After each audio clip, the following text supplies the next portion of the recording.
சாமி நடராஜன் இருக்கிறார். சார், இப்போ நம்ம ஏற்கனவே பேசிட்டு இருக்கோம்.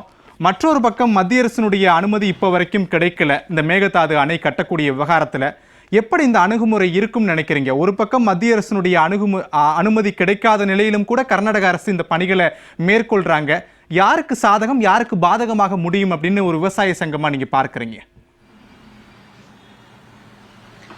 இல்ல ஒன்றிய அரசாங்கத்திட்ட ஏற்கனவே கர்நாடக அரசாங்கம் டிபிஆர் டீடைல் ப்ராஜெக்ட் ரிப்போர்ட் தயார் பண்றதுக்கான அனுமதியை கேட்டது. அதுக்கு அனுமதி வழங்கினது.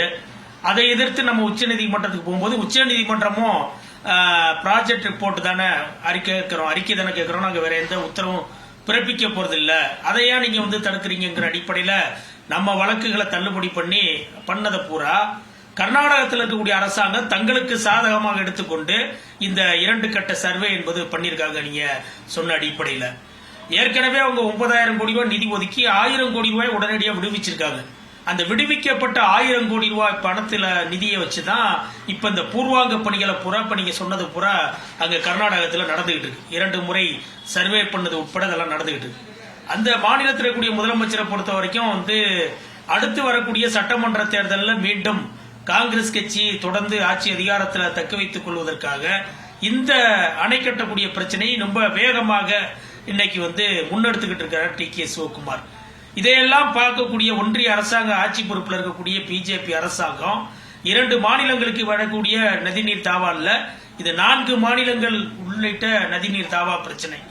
இதை தீர்ப்பதற்கு தான் கிட்டத்தட்ட 135 ஆண்டுகளாக நீடிக்கக்கூடிய இந்த பிரச்சனைக்கு நடுவர் மன்றம் அமைக்கப்பட்டு அது இறுதி தீர்ப்பு கொடுத்து அது மேல்முறையீட்டுக்கு போய் உச்சநீதிமன்றம் இறுதி தீர்ப்பு கொடுத்து அந்த உச்சநீதிமன்ற தீர்ப்பை நடைமுறைப்படுத்துவதற்காக அமைக்கப்பட்டிருக்கக்கூடிய காவிரி மேலாண்மை ஆணையம், நீர் ஒழுங்காற்று குழு, இதை பூரா கண்காணிக்கக்கூடிய இடத்தில் இருக்கக்கூடிய ஒன்றிய அரசாங்கம் 2 மாநிலங்கள் அல்லது 4 மாநிலங்கள் சம்பந்தப்பட்ட பிரச்சனையில இப்படி ஒரு மாநில அரசாங்கம் இந்த தீர்ப்புகளுக்கு எதிராக அதை மீறி செயல்படக்கூடிய நடவடிக்கைகளை எப்படி வேடிக்கை பார்க்க முடியும்?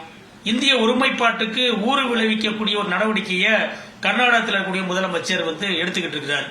அப்ப ஒன்றிய அரசாங்கம் இதுக்கு எந்த விதமான அனுமதியை துவக்கநிலையே கொடுப்பது இல்ல, கர்நாடக அரசாங்கம் எடுக்கக்கூடிய இந்த முயற்சிக்கு தடை விதிக்கக்கூடிய அந்த நடவடிக்கைகளை எடுக்காம இருக்கிறதே தமிழ்நாட்டுக்கு பாதகமானது. தமிழ்நாட்டில் தொடர்ந்து சொல்லிட்டு இருக்கிறோம், காவிரி டெல்டா மாவட்டங்களுடைய சாகுபடி அல்லது விவசாயம் மட்டுமல்ல, குடிநீர் ஆதாரத்தோட சம்பந்தப்பட்ட பிரச்சனை. இதுல கர்நாடக அரசாங்கம் காவிரியில நமக்கு உரிய தண்ணீர், உரிமை தண்ணீர் குறைக்கப்பட்டுக்கிட்டே இருக்கு.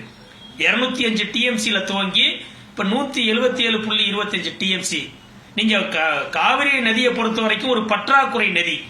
நம்ம 4 மாநிலத்துக்கு தேவையான தண்ணீர் 1240 டிஎம்சி தேவை. ஆனா அது ஒரு பற்றாக்குறை நதிங்கிறப்ப கிடைக்கக்கூடிய 740 டிஎம்சி தண்ணீரை எப்படி பங்கிட்டுக் கொள்ள வேண்டும் என்பதுதான் நடுவர் மன்றம் ஆய்வு பண்ணி உச்சநீதிமன்றம் வரைக்கும் ஆய்வு பண்ணி அது வரக்கூடிய தண்ணீரை இன்னைக்கு பகிர்ந்து கொடுத்துக்கிட்டு இருக்காங்க.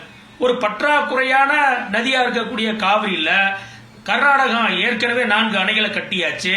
இப்ப 5வதாக ஒரு அணையை கட்டினா ஒரு சொட்டு தண்ணீர் கூட கர்நாடகத்திலிருந்து காவிரியில வராது. இயற்கை ஒத்துழைப்பு கொடுத்து கடுமையான அபரிதமான மழை பெய்யக்கூடிய காலங்கள்ல வரக்கூடிய தண்ணீர் தான் கடந்த ஆண்டு கூட நம்மளுக்கு சேர்ந்தது. அப்ப முறையாக அவங்க கொடுக்கக்கூடிய தீர்ப்பின் அடிப்படையில் கொடுக்கக்கூடிய மாத வாரியான தண்ணி வர்றதில்லை. ஆனா ஒரு ஆண்டு முழுவதும் 12 மாதங்கள் தர வேண்டிய தண்ணீரை கடைசி 1 மாதம் 2 மாதத்துல செப்டம்பர் அக்டோபர்ல அதிகமா மழை பெஞ்சு தேக்க முடியாத தண்ணீர் இங்க கொடுத்தாங்கன்னா அது விவசாயத்துக்கு பயன்படாம போயிருது. எனவே இப்படிப்பட்ட சூழல்ல தான் இப்ப கர்நாடக அரசாங்கம் இந்த மேகதாட்டு அணை பிரச்சனையை துவங்குறாங்க. இது கர்நாடகம் கட்டக்கூடிய முயற்சிக்கக்கூடிய அணை கர்நாடகத்தில் இருக்கக்கூடிய மக்களுக்கே பெரிய பாதிப்பை ஏற்படுத்தும். அங்க இருக்கக்கூடிய அந்த வனப்பகுதியில் இருக்கக்கூடிய கிராமங்கள், வனத்தில் இருக்கக்கூடிய வன விலங்குகள், இயற்கை சூழலை இப்ப உலக அளவுல என்ன சொல்றாங்கன்னா மிகப்பெரிய நீர்த்தேக்கங்கள், அணைக்கட்டுகளே தேவையில்லைங்கிறாங்க. தேவை ஏற்படும் போது கதவணைகளையோ தடுப்பணைகளையோ அங்கங்க கட்டலாம். இந்த மிகப்பெரிய அணைக்கட்டுகள் கட்டுவது எக்காலஜிக்கல் படியே, புவியியல் படிய இயற்கை சூழலுக்கு, சுற்றுச்சூழலுக்கு மிகப்பெரிய கேடுகளை, ஆபத்துகளை உருவாக்குதுன்னு பொதுவாக ஆய்வாளர்கள் சொல்லிட்டு இருக்கிறாங்க. இப்ப இந்த சூழல்ல ஒரு 67 டிஎம்சி தண்ணீரை தேக்கக்கூடிய ஒரு வனப்பகுதியில இவங்க கட்ட முயற்சி இருப்பது கர்நாடகத்தில் இருக்கக்கூடிய மக்களுக்கே துரோகம் செய்யக்கூடிய நடவடிக்கை. தமிழ்நாட்டினுடைய நீர் ஆதாரம், பாசன உரிமை, குடிநீர் ஆதாரம் முற்றிலும் பறிக்கப்பட்டு தமிழகம் பாலைவனமாக மாறக்கூடிய நிலைமை தான் ஏற்படும். எனவேதான் தமிழ்நாட்டில் இருக்கக்கூடிய அரசாங்கம் போர்க்கால அடிப்படையில் இந்த நிலைமையினுடைய உக்கிரத்தை உணர்ந்து ஒரு போர்க்கால அடிப்படையில் தமிழகத்தில் இருக்கக்கூடிய அனைவரையும் ஒன்றிணைக்கக்கூடிய நடவடிக்கைகளை அவங்க மேற்கொள்ளணும். ஒன்றிய அரசாங்கத்துக்கு அரசியல் ரீதியான அழுத்தத்தை தரணும். காவிரி மேலாண்மை வரைக்கும் நீர் ஒழுங்காற்றுக்குள்ள நமது உரிமையை பெறுவதற்கான தொடர் சட்ட போராட்டங்களை மாநில அரசாங்கம் மேற்கொள்வதன் மூலமாகத்தான் காவிரி டெல்டாவையும் காவிரியில தமிழகத்தினுடைய பாசன உரிமையும் நம்ம பாதுகாக்க முடியும்னு நாங்கள் கருதுறோம்.